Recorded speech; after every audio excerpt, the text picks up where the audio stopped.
পৃথিবীতে সবচেয়ে ভারী বস্তু হলো পিতার কাঁধে সন্তানের লাশ। সংসারে যদি কোনো রকম অশান্তি থাকে, মা বাবা দুজনেই মানিয়ে নেয়, শুধুমাত্র সন্তানের দিকে তাকিয়ে সহ্য করে নেয়। সেই সন্তানের এমন অবস্থা কখনো কাম্য নয়। এমন জুলাই যেন আমাদের জীবনে আর না আসুক। জুলাই মাসটা আসলে আসে কিছু না কিছু কেড়ে নেওয়ার জন্য। আসসালামু আলাইকুম, সবাই কেমন আছেন? আল্লাহর রহমতে আমরা অনেকটা ভালো আছি। আর এত খারাপের মাঝে কিভাবে ভালো থাকবো, কিভাবে মনকে সান্ত্বনা দেব, কিছুই বুঝতে পারছি না। এত এত সন্তান, এত মায়ের বুক খালি হয়ে গেছে। আর ভাবতেই কেমন যেন এখন খুব কষ্ট লাগে। আর যখন আমি আমার মেয়েকে স্কুলে দেই, আমার বুকটা কেঁপে ওঠে।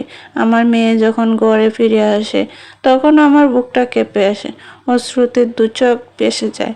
আসলে কথাও বলতে পারছি না, এমন একটা কষ্ট লাগছে। মনে হচ্ছে এই শিশুদের কথা। কি আশা নিয়ে ওরা বসে আছিল, স্কুল ছুটি হবে, বাড়িতে যাবে, আর কি হতে কি হয়ে গেল। আল্লাহ সবাইকে তুমি ধৈর্য ধরার তৌফিক দান করো। যাক, আমি আমার সংসারের কাজটা করে নিচ্ছি, আর কোনো কাজই যেন মন থেকে করতে পারছি না। যাই পারছি করে নিচ্ছি। আর 2 দিন ধরে ভিডিওটা করার কোনো মন মানসিকতা নেই। আর এটা যেহেতু আগের ভিডিও, তো ভাবলাম একটু কথা বলে দিয়ে দিই। আর এত দূরে থেকে যে আমাদের এরকম কষ্ট লাগছে, মা বাবার না জানি কত যে কষ্ট হচ্ছে, এই ভেবে আরো মন খারাপ যে এতটুক দূরে আমরা আছি, তারপরে অনেকটা কষ্ট। অনেক দেখে মনে হচ্ছে বুকটা ফেটে যাচ্ছে।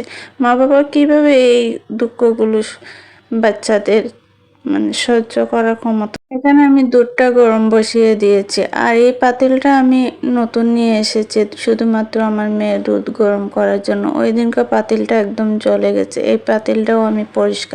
তো আমি কিচেনটা গুছিয়ে এখন আমি 1 গ্লাস পানি খেয়ে নিচ্ছি। অনেকটা গরম দিচ্ছে, আর বারবারই পানি খেতে হয়। ফ্রিজ থেকে ঠান্ডা পানি খেয়ে আমার আবার গলাতে সমস্যা এসে যায়। তারপরও ফ্রিজের পানি ছাড়া একদমই খেতে পারি। কয়েকটা দিন বৃষ্টি দেওয়ায় মনে হচ্ছিল অনেকটা ঠান্ডা লেগেছে, আর তারপরে এখন রোদে অনেকটা গরম। আর এদিক থেকে আমি ভাবছি খাটটা সরিয়ে নেব। এই পাশের দেয়ালটা একদম নষ্ট হয়ে গেছে।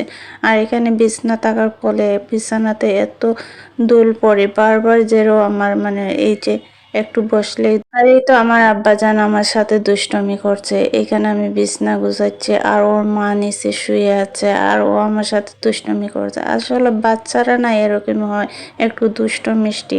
বাচ্চাগুলো থাকলেই মনে হয় যে ঘরটা একদম ভরে উঠে গেছে, আর খালি একদম কিরকম লাগে। আসলে কষ্টের কথা আর মনে করতে পারছি না, আর বলতেও পারছি না। কিভাবে যে বলবো আমি নিজেই জানি না, অনেক কষ্ট লাগছে। দেখ, বিছানাটা গুছিয়ে এবার আমি সকালের নাস্তাটা করে নিলাম। আর আমি সবসময় চেষ্টা করি সকালের নাস্তা করার আগে ঘরটা একটু আর এইভাবে গুছিয়ে কাজ করলে আমার কাছেও মনে হয় নাস্তাটা করার পরে একটু রেস্টে রান্না করা যায়। এ তো আমি রান্নাটা বসিয়ে একটি মাত্র তরকারি রান্না করে রেখে যাব, যেহেতু আমি বাইরে যাব, আর বাইরে থেকে আসতে অনেকটা লেট হয়ে যাবে। একটা তরকারি রান্না করে যাব, আর এইদিকে আমি রাইস কুকারে ভাতটা বসিয়ে দিয়েছি, ভাতটাও হয়ে যাবে।